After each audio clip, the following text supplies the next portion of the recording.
Nací en el año 1946 y soy escritor de profesión. Nací aquí en Lima, en el Jirón Huancavelica, cuadra 8, por detrás de la iglesia de las Nazarenas. Conozco este barrio, tanto Huancavelica, Angaraes, Cañete, el Mercado de la Aurora, y aquí en este colegio de Malambito estudié mis primeros años de primaria. Tengo muy grandes recuerdos de este colegio porque fue aquí donde me inicié en las letras. Después estudié en el Melitón Carvajal en Lince. Más tarde, finalmente, estudié en la Universidad Nacional Mayor de San Marcos y me gradué de licenciado en literatura. A partir de ahí empecé a escribir. Debo haber publicado unos 8 o 10 libros. He ganado premios nacionales e internacionales y he sido distinguido con distintas medallas y diplomas honoríficos. Mi nombre es Augusto Giga Oshiro.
Bueno, ocurre que mis padres son japoneses.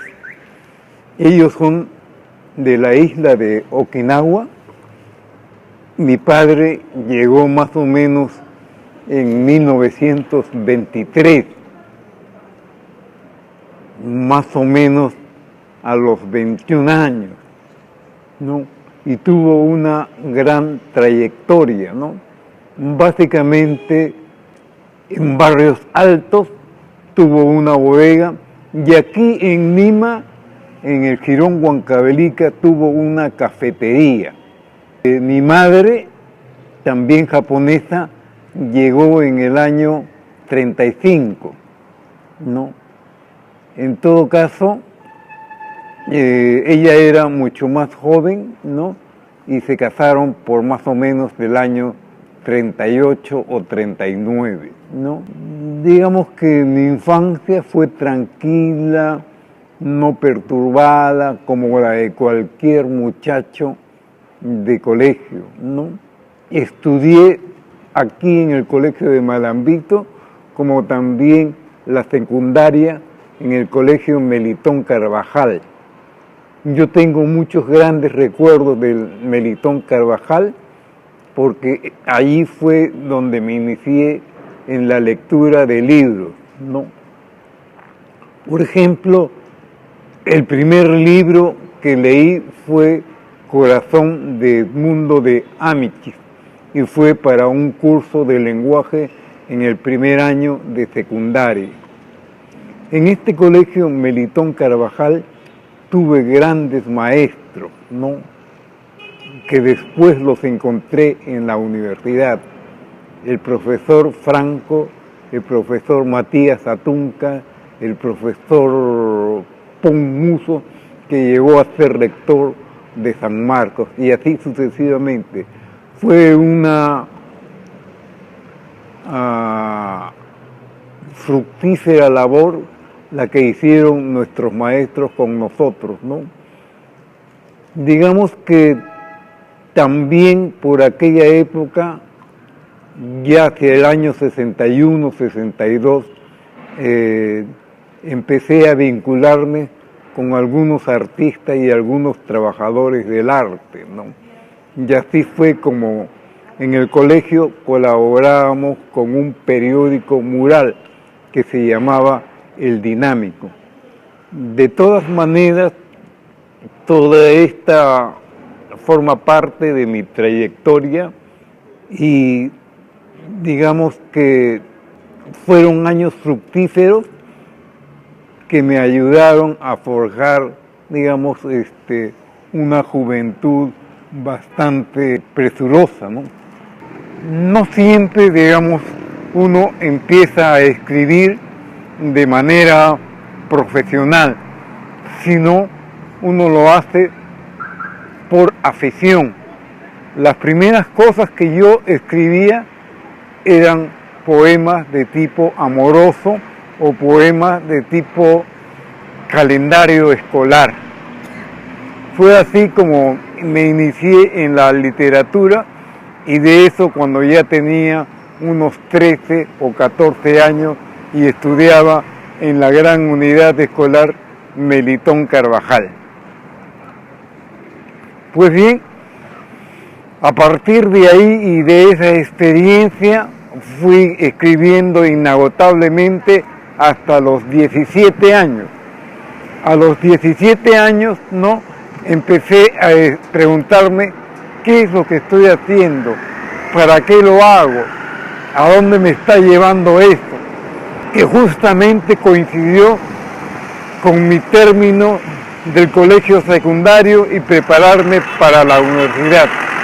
Entonces yo dije, lo que quiero hacer es ser escritor y para eso tengo que ingresar a San Marcos a estudiar literatura. Y es ahí a los 17 años en que empecé a escribir. A los 18 años ya estaba en la universidad y a los 19 ganaba un importante premio internacional. Escribí varios cuentos, tuve amigos, tuve razones y tuve cosas inoportunas que contar y que decir. Después ya me gradué, más o menos en el año 71, y empecé una carrera de escritor profesional, ¿no? Más tarde trabajé en el Ministerio de Educación durante 20 años y concluí mi carrera aquí en la Universidad Villarreal, ¿no? Esta es la universidad que yo he trabajado y he estudiado, digamos, con chicos de literatura. Cuando yo tenía unos 14, 15 años, empecé la lectura de mis grandes obras, digamos, ¿no? Generalmente eran obras publicadas por la editorial Thor de los años 50 y tanto. Por ejemplo, allí leí Crimen y Castigo, La Guerra y la Paz, y leí toda la colección de D'Artagnan, Los Tres Mosqueteros, y así sucesivamente, ¿no? Leía de manera dispersa, leía de manera heterogénea cualquier cosa que me llegara, e incluso esas novelitas para niños, novelitas para adolescentes de la época, como Papaíto Piernas Largas, ¿no? Mujercita de Luisa M. Alcott, ¿no? Ahora bien, en un primer momento la influencia japonesa de mis padres no se siente ni es importante en la medida en que simplemente escribo por placer y no tengo ninguna inquietud de reflejar ninguna realidad. Solamente mucho más tarde se hace el problema. Mis primeros libros son, digamos, de pandilla, mis primeros libros son de estimeros, mis primeros libros son de la calle de Mogollón, de aquí del mercado La Aurora, del Jirón Cañete, el Jirón Ica, la iglesia de Montserrat, la procesión del Señor de los Milagros, etcétera, etcétera, cosa que yo había ya vivido, ¿no? En todo caso, digamos, ¿no? Esas fueron las grandes experiencias y las cosas que yo sentí por aquel momento, ¿no?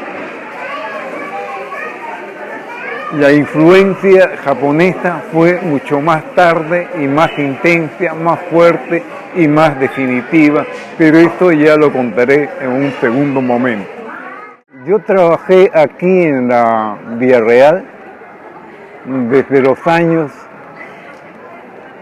2001 hasta el 2005 más o menos, ¿no? Digamos que tuve una experiencia laboral bastante significativa en la medida en que tuve estudiantes bastante destacados y formábamos un conjunto de profesores y alumnos bastante pequeños, sí, pero muy significativamente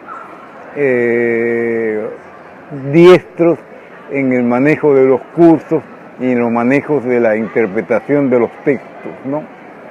Creo que la Villarreal recién se iniciaba en la vida académica de la literatura. Antes no había tenido experiencia de estudiantes de literatura y por eso se tuvo que una serie de tropiezos de orden laboral, de orden estudiantil y de orden administrativo.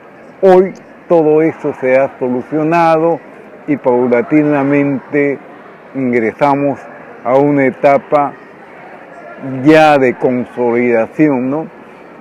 Aquí en la Villarreal por lo menos existe alrededor de 10 o 12 alumnos que ya han publicado y que incluso han ganado premios, ¿no?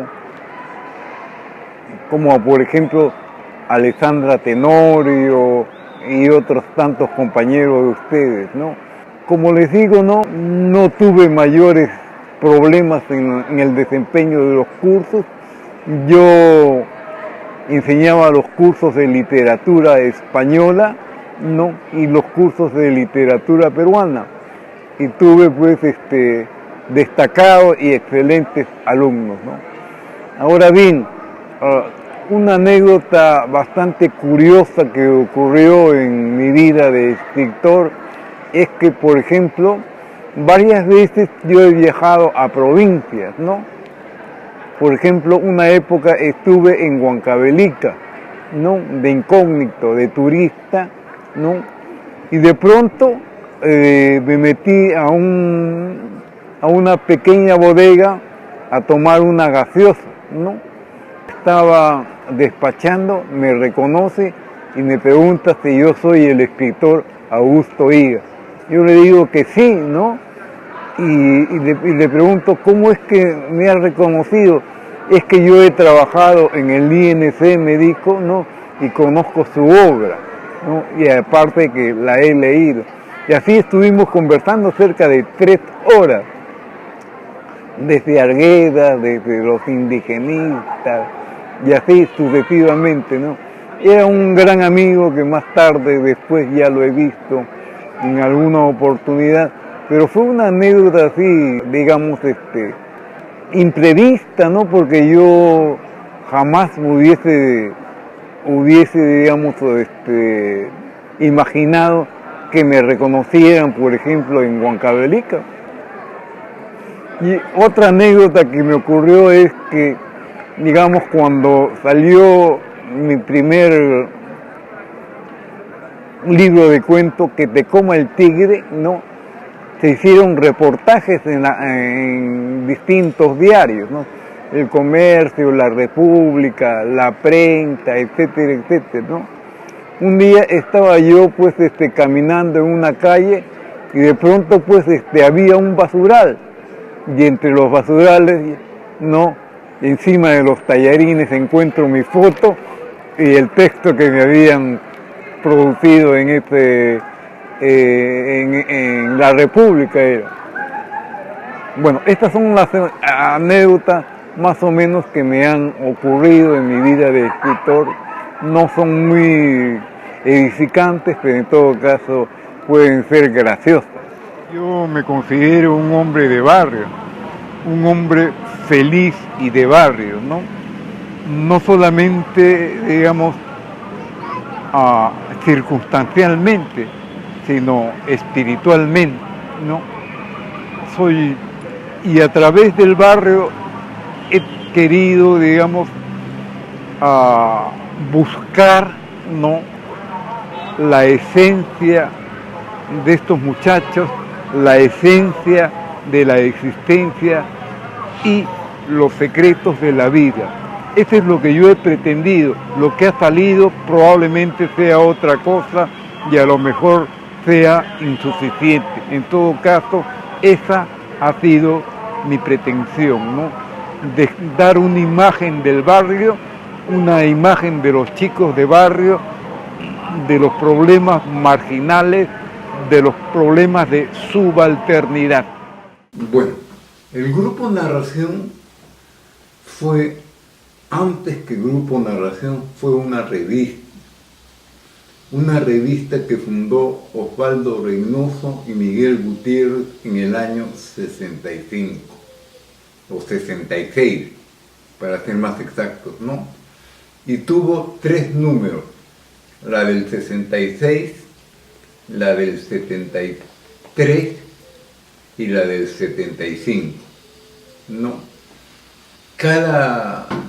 Este grupo, digamos, esta revista Narración, más exactamente, era un conglomerado de grupos de izquierda. El primer número tuvo una redacción determinada, se cambió en el segundo número y se volvió a cambiar en el tercer número. Entonces, propiamente no hay un grupo de narración, sino hay diversos grupos de narración, ¿no? Ahora, yo pienso que fue, digamos, un ajuste de cuentas. Básicamente era una revista anti-vargallosiana, anti-Oviedo, anti-Loaiza, en fin, anti-Oquendo, y así sucesivamente. Hubo una serie de tropiezos y circunstancias que la convirtieron prácticamente en un mito, ¿no?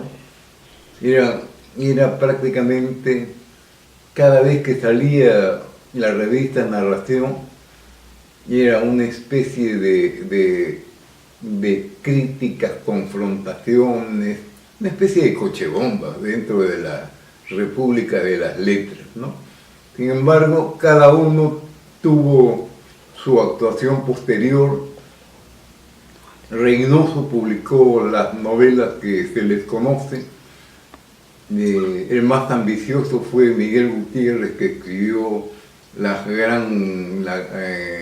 grandes novelas.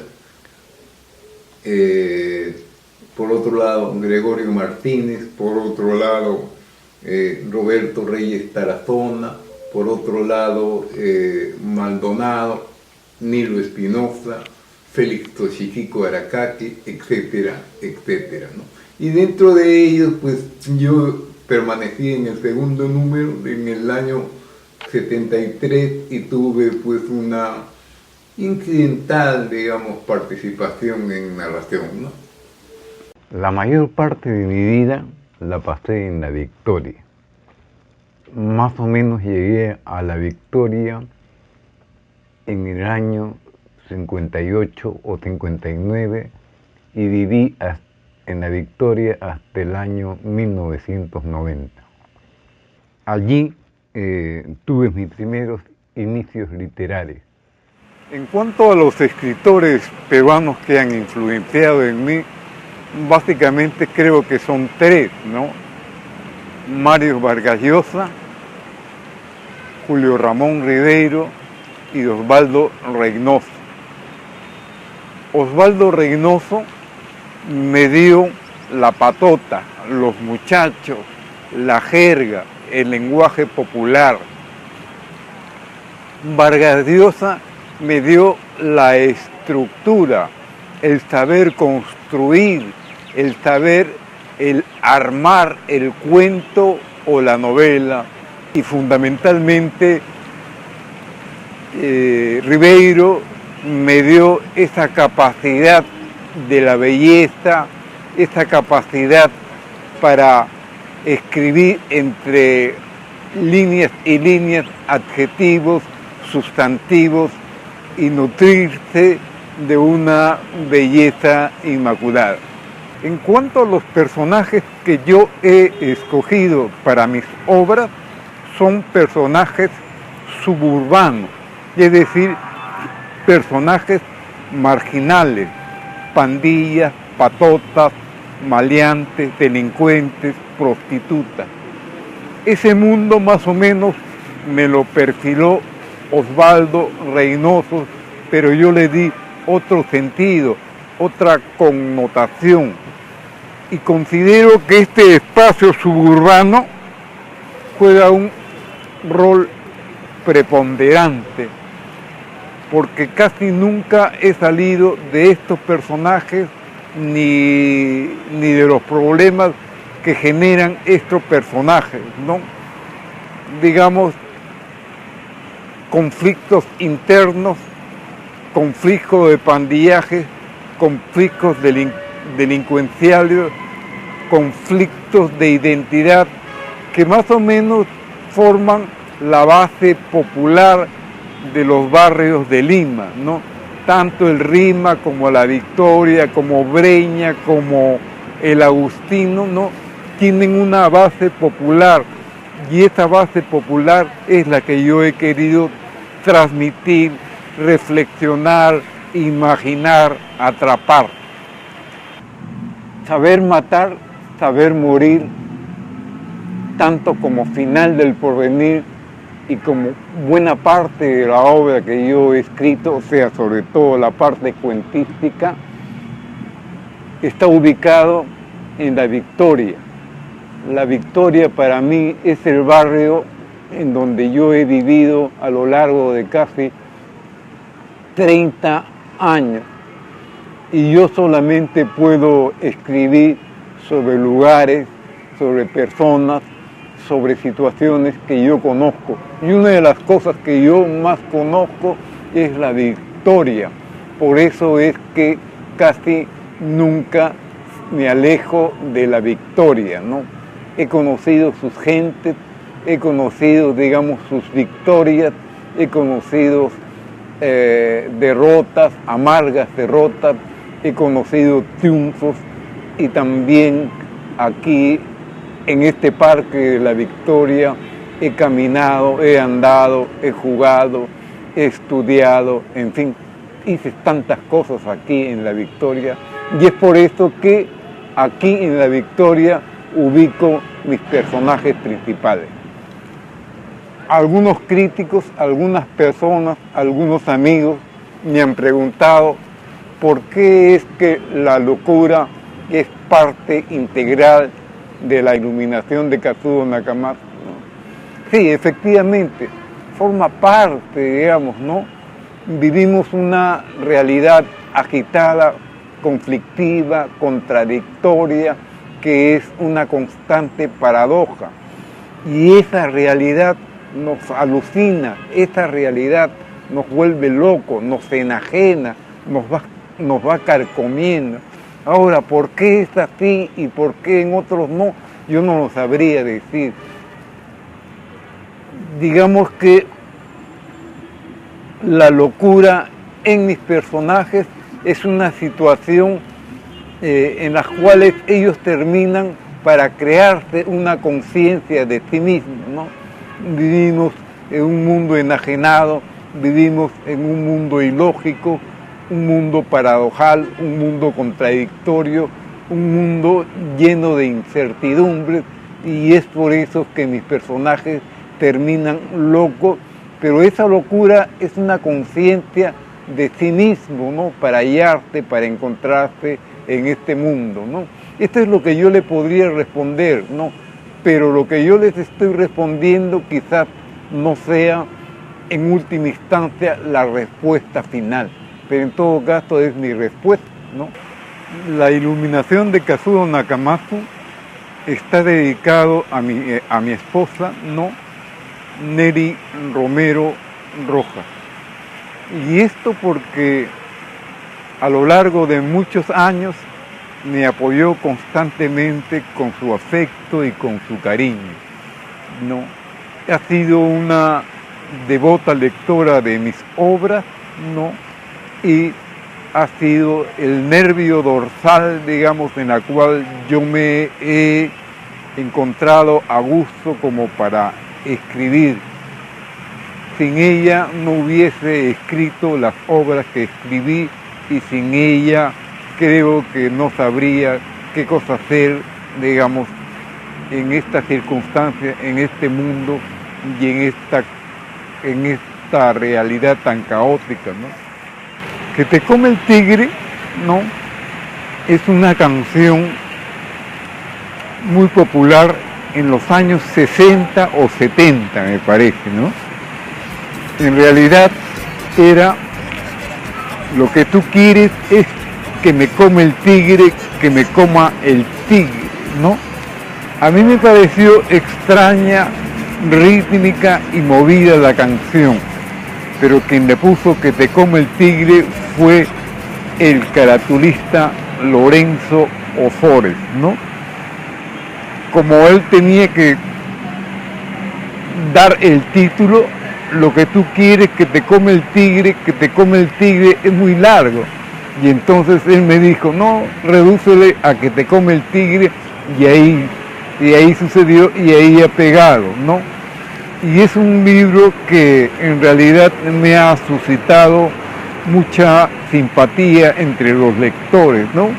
Por la forma amena como está contada ese cuento que te come el tigre, el equipito de mogollón o la toma de colegio, ¿no? Siempre la gente me lo recuerda, siempre la gente me saluda por ese tipo de cuentos, ¿no?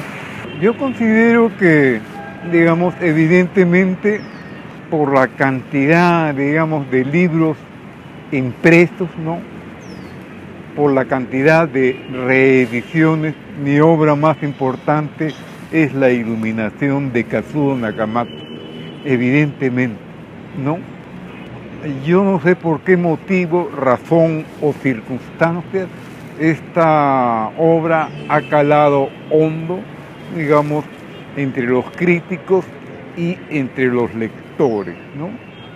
Supongo que han sido muy amables, supongo que han tenido consideraciones y bondades para este libro. Sin embargo, uno de los libros que yo amo bastante y considero que en ese libro está mi mejor cuento es La casa de Albaceleste. En La casa de Albaceleste hay un cuento que se llama Corazón Sencillo. En este corazón sencillo hago que el personaje vuele, ¿no? Y naturalmente que para que el personaje vuele yo tenía que hacerlo sufrir. Un hombre solamente por el sufrimiento puede volar. Y esta es la tesis, ¿no? El hombre trabaja en el Ministerio de Educación un poco más allá, es un simple conserje, ¿no? Durante años y años sufre de extraña disposición. Es un gran trabajador, pero al mismo tiempo es un hombre marginal, un hombre despojado de cualquier humanidad y que simplemente al final aparece volando a partir de la vista de unos personajes niños que lo ven volar en el cielo y por eso se justifican, ¿no? Si bien es cierto, he escrito alrededor de 6 a 8 obras, ¿no? Algunas de ellas han recibido críticas positivas y en otros casos críticas negativas, ¿no? Hay un libro que es importante que recoge este conjunto de críticas y es el libro de Paul Aston con Edith Pérez Orozco, en donde hay una serie de artículos sobre mi obra, ¿no? Como por ejemplo la de Ignacio López Cano, la de Chigueco Macto, el profesor de la Villarreal también, Jorge Terán, Liliana Farías Irrazábal y la propia Edith Pérez Orozco. Según el profesor Ignacio López Calvo, no, la novela La Iluminación de Kazuo Nakamatsu estaría en contra de la discriminación que han sufrido los Nikkei en el Perú. Pero en realidad, digamos, esta afirmación o esta tesis es aplicable a los diversos conflictos de discriminación que existen en el Perú. Discriminación contra los andinos, discriminación contra los pobres, y en general es esa la característica central, ¿no?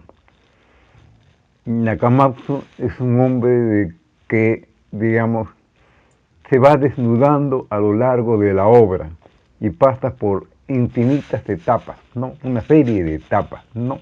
Entre ellas la locura para llegar a una especie de reconciliación y reconocimiento de sí mismo, ¿no?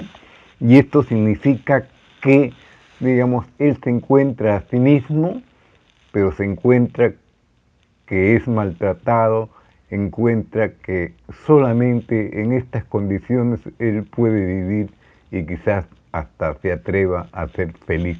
Yo creo que existen muchos niveles de crítica literaria, ¿no? Desde la simple alusión que te hace un amigo diciéndote, hola, me gusta tu novela. No, eso ya es una forma de crítica literaria, pero hay otras formas de crítica literaria que aparecen y surgen cuando aparece la obra, ¿no?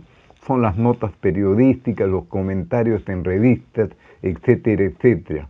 Y en un tercer nivel, las críticas literarias que aparecen ya en los trabajos académicos o con criterio de autoridad.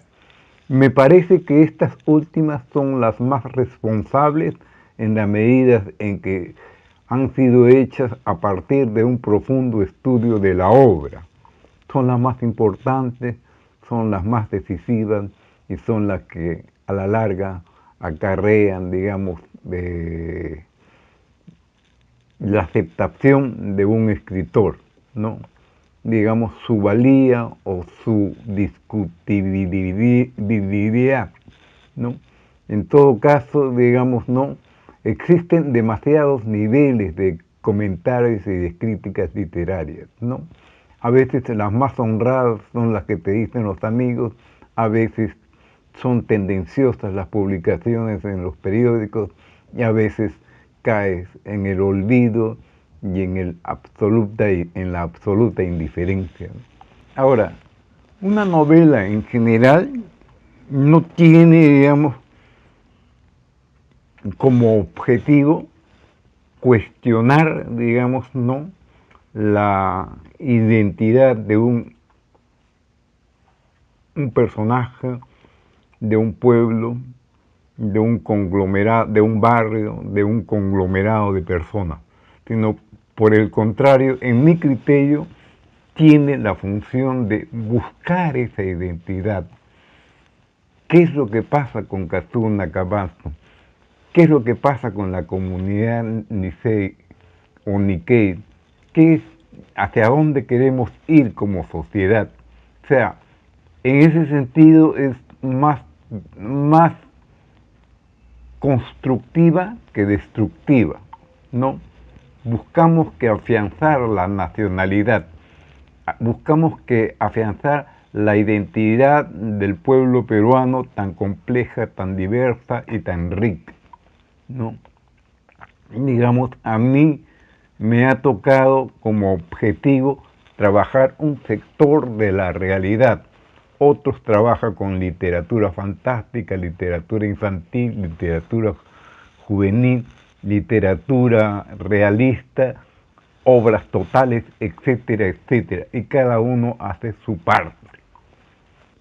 Bueno, esta foto que ven aquí fue hecha más o menos el año 85, 86, ¿no? Y aquí me encuentro con Roland Forgués. Es el interior de la tienda que teníamos en El Porvenir, ¿no? Ahí ven bolsas de fideos, etcétera, etcétera, ¿no? Roland Forgués es un gran crítico francés, un peruanista francés dedicado a las obras peruanas y latinoamericanas y que ha escrito mucho sobre Argueda. Argueda,